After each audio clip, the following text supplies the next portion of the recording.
जब अस्त होते सूरज को अर्घ दिया जाता है, जब जल में खड़े रहकर व्रती महिलाएं सूर्य की आराधना करती है, तब केवल एक पूजा नहीं होती, बल्कि होती है आस्था की साधना, विश्वास का उत्सव। ये है छठ, वो पर्व जो शरीर की तपस्या और मन की पवित्रता का संगम है। नमस्कार, मैं अपूर्वा सिंह बहुत स्वागत करती हूँ आप सभी का हमारे इस खास कार्यक्रम में। आज हम बात करेंगे उस पर्व की जहां तपस्या है, त्याग है और सबसे बढ़कर है विश्वास। वो विश्वास जो पीढ़ियों से चला आ रहा है। जल में खड़े होकर सूर्य को अर्घ्य देने की परंपरा जो सिर्फ पूजा नहीं बल्कि प्रकृति और मनुष्य के अटूट रिश्ते की गवाही है। बात करेंगे सूर्य स्तुति आस्था का अर्घ्य छठ महापर्व की।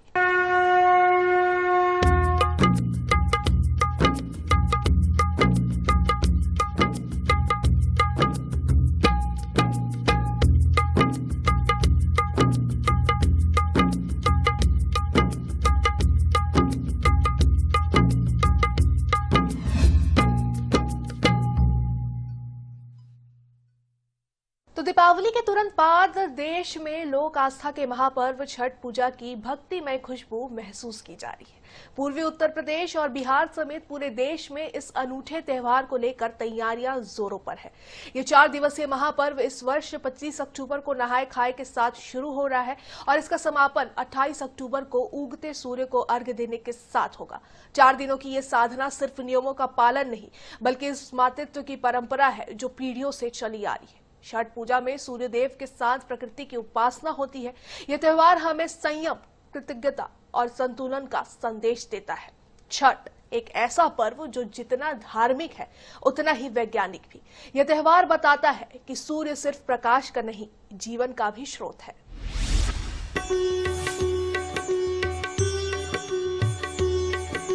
लोक आस्था का महापर्व छठ पूजा प्रकृति और सूर्यदेव के प्रति अटूट श्रद्धा का संदेश लेकर आती है।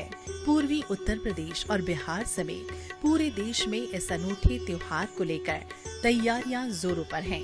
ये 4 दिवसीय महापर्व इस वर्ष 25 अक्टूबर को नहाय खाए के साथ शुरू हो रहा है और इसका समापन 28 अक्टूबर को उगते सूर्य को अर्घ्य देने के साथ होगा। दीपावली के तुरंत बाद हर घर में छठ पर्व की भक्तिमय खुशबू महसूस की जाती है। व्रती महिलाएं और पुरुष अपने घरों की साफ सफाई में एक बार फिर जुट जाते हैं। पर्व के लिए लगने वाले पारंपरिक सामान जैसे सूप, दौरा, गन्ना, नींबू और मौसमी फलों की खरीदारी की जाती है। बाजारों में पारंपरिक छठ गीतों की गूंज सुनाई देने लगती है।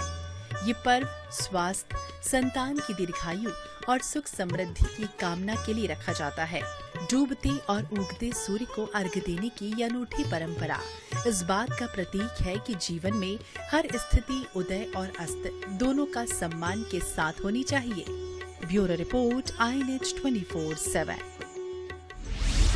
तो छठ की शुरुआत होती है नहाय खाए से, जहां व्रती खुद को और अपने घर को पवित्र करती हैं। फिर आता है खरना, आत्मसंयम और उपवास का प्रतीक। तीसरे दिन अस्त होते सूर्य को अर्घ्य और चौथे दिन उगते सूर्य की पूजा के साथ पूरा होता है यह अनुष्ठान। इस पूरी प्रक्रिया में न सिर्फ शरीर की परीक्षा होती है बल्कि मन की दृढ़ता भी दिखाई देती है। शायद यही कारण है कि छठ को संकल्प और संयम का पर्व कहा गया है। 4 दिनों तक चलने वाला ये पर्व शुरू होता है नहाय खाए से। आइए आपको बताते हैं क्या होता है नहाय खाए। नहाय खाए, सूर्य उपासना की महापर्व छठ पूजा का आरंभ। नहाय खाए के साथ होती है शुरुआत। व्रती महिलाएं पवित्रता के साथ करती हैं पूजा। व्रती महिलाएं पवित्र नदी में स्नान कर करती हैं पूजा। प्रसाद के तौर पर अरवा चावल, कद्दू की सब्जी और चने की दाल बनाई जाती है। इस दौरान साफ सफाई और पवित्रता का विशेष ध्यान रखा जाता है।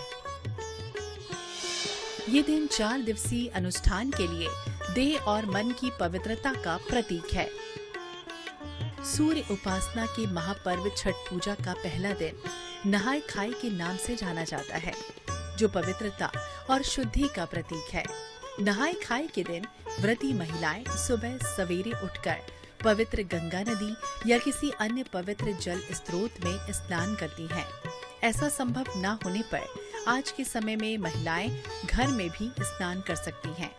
साथ ही नहाय खाए के दिन सात्विक भोजन करने का विधान है। इससे व्रत और पूजा के लिए शारीरिक और मानसिक रूप से महिलाएं मजबूत होती हैं। स्नान के बाद वो साफ वस्त्र धारण कर पूजा अर्चना करती हैं, जिसके साथ ही ये कठोर व्रत शुरू हो जाता है। इस दिन प्रसाद के तौर पर विशेष रूप से अरवा चावल यानी कि बिना पॉलिश वाले चावल, कद्दू की सब्जी और चने की दाल बनाई जाती है। इन सभी भोजन को पवित्र अग्नि में घी और सेंधा नमक से तैयार किया जाता है। नहाए खाए में बनने वाला कद्दू भात का प्रसाद शरीर, मन और आत्मा की शुद्धि का प्रतीक है। व्रती महिलाएं इस प्रसाद को ग्रहण करके व्रत की शुरुआत करती हैं। छठ पूजा की सबसे बड़ी विशेषता पवित्रता है। नहाए खाए के दिन से ही साफ सफाई और शुद्धता का विशेष ध्यान रखा जाता है, ताकि आने वाले 3 दिनों के कठिन अनुष्ठान के लिए मन और शरीर तैयार हो सके। Bureau report, INH 24/7। तो नहाए खाए के बाद दूसरे दिन आता है खरना, पूर्ण संयम और उपवास का प्रतीक। इस दिन व्रती पूरे दिन का उपवास कर शाम में पूजा कर प्रसाद ग्रहण करती है। भगवान भास्कर को भोग लगाकर और उनकी बहन छठी मैया से अपनी संतान और परिवार के लिए कुशल मंगल की कामना करती है। आइए समझते हैं खरना की पूरी विधि। खरना, छठ महापर्व का खरना। व्रती महिलाएं करेंगी निर्जला उपवास। संध्या में प्रसाद ग्रहण कर शुरू करेंगी 36 घंटे का कठोर व्रत। छठ महापर्व के 4 दिवसीय अनुष्ठान का दूसरा दिन खरना। नए मिट्टी के चूल्हे पर आम की लकड़ी जलाकर गुड़ और चावल की खीर बनाते हैं। खीर पीतल या मिट्टी के बर्तन में बनाई जाती है। गेहूं के आटे से बनी पूड़ी या रोटी, कई जगहों पर ठेकुआ भी तैयार किया जाता है। भोजन पकने के बाद इसे सबसे पहले छठी मैया को भोग लगाया जाता है। व्रती छठी मैया से संतान और परिवार के लिए कुशल मंगल कामना करती हैं। सूर्य उपासना के महापर्व छठ पूजा के 4 दिवसीय अनुष्ठान का दूसरा और अत्यंत महत्वपूर्ण दिन है खरना। ये दिन व्रतियों के लिए कठोर निर्जला व्रत के आरंभ का प्रतीक है। खरना के दिन व्रती महिलाएं पूरे दिन का उपवास रखती हैं और इस उपवास के दौरान वो जल की एक बूंद भी ग्रहण नहीं करती हैं। खरना की शाम व्रती नए मिट्टी के चूल्हे पर आम की लकड़ी जलाकर गुड़ और चावल की खीर बनाती हैं। ये खीर पीतल या मिट्टी के बर्तन में बनाई जाती है। इसके साथ ही गेहूं के आटे से बनी पूड़ी या रोटी और कई जगहों पर तो ठेकुआ भी तैयार होता है। भोजन पकने के बाद इसे सबसे पहले छठी मैया को भोग लगाया जाता है। साथ ही इसका भोग लगाने के बाद महिलाएं प्रसाद के तौर पर खीर रोटी को ग्रहण करती हैं। इस बार खरना 26 अक्टूबर यानी कि रविवार के दिन रहेगा। इसी दिन से प्रसाद खाने के बाद 36 घंटों तक चलने वाले कठिन व्रत का आरंभ हो जाता है, जिसमें जल की एक बूंद भी ग्रहण नहीं की जाती है। खरना के प्रसाद को बहुत पवित्र माना जाता है और दूर दूर से लोग प्रसाद ग्रहण करने आते हैं। Bureau report, INH 24/7। खरना के बाद आता है तीसरा दिन, जिसे कहते हैं संध्या अर्घ। तीसरे दिन की शुरुआत महाप्रसाद ठेकुआ बनाने के साथ होती है। तीसरे दिन सूर्य को पहला अर्घ दिया जाता है।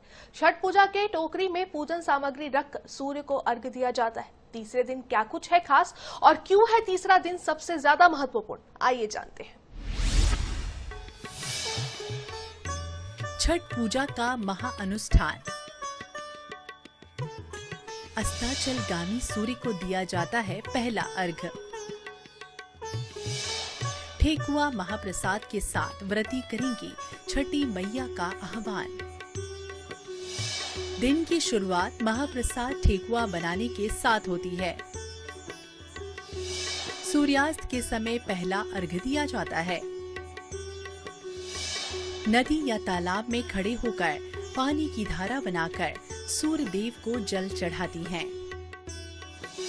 बांस से बनी डलिया या सूप में ठेकुआ, भुसवा, गन्ना, फल फूल, सिंदूर समेत पूजन सामग्री सजाई जाती है। व्रती सूर्य देव और छठी मैया से मनोकामना पूर्ति की प्रार्थना करती हैं। सूर्य उपासना के महापर्व छठ पूजा का सबसे महत्वपूर्ण दिन होता है तीसरा दिन और इस दिन कठोर निर्जला व्रत रखने वाली व्रती महिलाएं अस्ताचलगामी सूर्य को पहला अर्घ्य देती हैं। दिन की शुरुआत महाप्रसाद ठेकुआ बनाने के साथ होती है। ठेकुआ जो गेहूं के आटे, गुड़ या शक्कर से बनता है, छठ पूजा का मुख्य प्रसाद भी होता है और इसके साथ ही चावल से बने भुसवा जैसे पकवान भी बनाए जाते हैं। संध्या अर्घ्य के लिए व्रती महिलाएं अपनी पूजन सामग्री को बांस से बनी डलिया या सूप में सजाती हैं, जिसमें गन्ना, नारियल, सुथनी, शकरकंदी, केला, सेब, शहद, पान, सिंदूर और अन्य फल फूलों को विशेष रूप से शामिल किया जाता है। सूर्यास्त के समय व्रती महिलाएं नदी या तालाब के पानी में खड़ी होकर स्नान करती हैं। फिर वो सूर्य को जल चढ़ाते वक्त पानी की धारा बनाकर अर्घ्य देती हैं और इस दौरान सूर्यदेव और छठी मैया से संतान और परिवार के लिए मनोकामना पूर्ति की प्रार्थना की जाती है। आमतौर पर तो हम उगते हुए सूर्यदेव को अर्घ्य देते हैं, लेकिन छठ एकमात्र ऐसा पर्व है जिसमें डूबते हुए सूर्य को अर्घ्य दिया जाता है। डूबते हुए सूर्य को अर्घ्य देने का उद्देश्य सूर्य देव के साथ उनकी पत्नी प्रत्यूषा को भी सम्मान देना है। Bureau report, INH 24/7। नहाए खाए खरना संध्या अर्घ्य के बाद अब आता है चौथा और अंतिम दिन, जब उगते सूर्य को अर्घ्य दिया जाता है, जिसके बाद छठ के व्रत का पारण किया जाता है। तो किस तरीके से होता है छठ महापर्व का समापन? सुबह सूर्य को अर्घ्य देने से लेकर पारण तक की क्या है पूरी विधि, जानते हैं यहाँ। उषा अर्घ्य, छठ महापर्व का समापन। उगते उदित नारायण सूर्यदेव को दिया जाता है अंतिम अर्घ्य। उषा अर्घ्य के साथ 36 घंटे के निर्जला व्रत का पारण करेंगी व्रती महिलाएं। सूर्योदय से पहले घाट पर पहुंचकर उदित नारायण सूर्यदेव को अर्घ्य दिया जाता है। इसे उषा अर्घ्य भी कहते हैं, क्योंकि उषा सूर्यदेव की पत्नी का नाम है।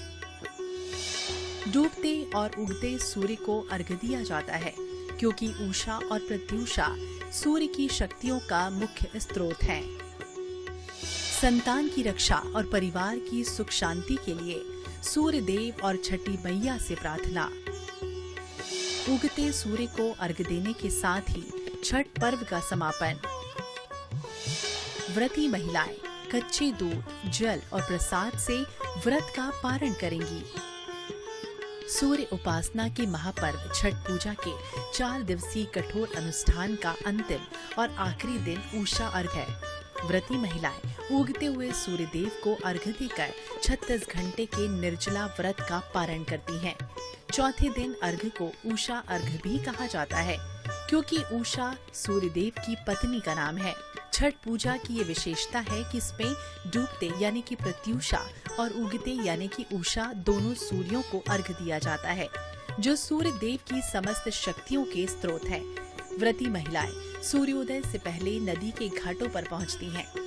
नदी या तालाब के जल में खड़े होकर उगते हुए सूर्य देव को श्रद्धा पूर्वक जल अर्पित करती हैं और इस दौरान सूर्य भगवान और छठी मैया से संतान की रक्षा और पूरे परिवार की सुख शांति की कामना की जाती है। उगते सूर्य देव को अर्घ्य देने के साथ ही छठ महापर्व का ये कठोर अनुष्ठान संपन्न हो जाता है और अब व्रती महिलाएं घाट पर कच्चे दूध, जल और प्रसाद के साथ व्रत का पारण करती हैं, जिसके बाद ये महाव्रत पूर्ण हो जाता है। ये पर्व न केवल प्रकृति और सूर्य देव के प्रति आस्था का प्रतीक है, बल्कि ये शुद्धता, त्याग और पारिवारिक कल्याण की भावना को भी दर्शाता है। Bureau report, INH 24/7।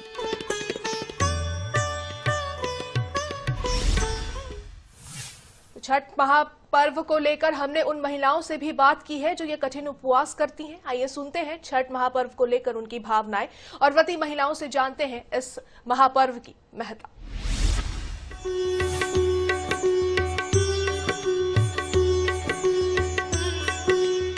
सालों से छठ पूजा कर रही हूँ और मैं अपने आप को बहुत सौभाग्यशाली समझती हूँ, बहुत सौभाग्यशाली।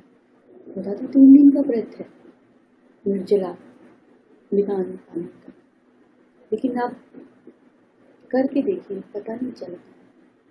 ये 3 दिन ना कैसे छठ पूजा की तैयारी में निकल जाते हैं, आस्था विश्वास से जुड़े इस त्योहार में, प्रकृति से जुड़ा। प्रकृति की ऐसी कोई सी चीज़ नहीं है जिसका इस पूजा में इस्तेमाल नहीं होता। हम 3 दिन व्रत तो करते हैं, लेकिन बिल्कुल पता नहीं चलता। इतनी बड़ी आस्था है, इतनी बड़ी आस्था है और एक्सप्लेन नहीं कर पाते शब्दों में। छठ पूजा हम हिंदुओं के लिए फेस्टिवल नहीं, एक इमोशन है। छठ पूजा में हम लोग बहुत उत्साह के साथ मनाते हैं। छठ पूजा के लिए हम लोग पूरे 1 साल से इंतज़ार करते हैं। छठ पूजा 4 दिन के लिए आता है, पर पूरा साल इंतज़ार रहता है इस पर्व के लिए। इस पर्व में हम लोग घाट को साफ करना, चूल्हा बनाना, गेहूँ धोना, नहाए खाए के दिन चावल दाल बनाना, खरना को खीर का प्रसाद बनाना, बहुत उत्साह के साथ ये पर्व मनाते हैं। हे गोपी गोपी बोलली छठिया माई, सुनु है सेवक लोग, सुनु है सेवक लोग। हे मोरा घाटे दुबिया उपजी गेल, मकरी बसेर लेल, मकरी बसेर लेल। एकल जोड़ी बोलले मुके ससीर, सुनी है छठिया माई।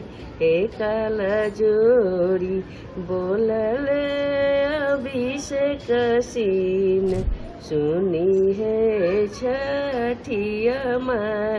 हे रौरा घाटे दुभिया उजारी देव, हो मामा कराई देव, अर्घ दिलाई देव।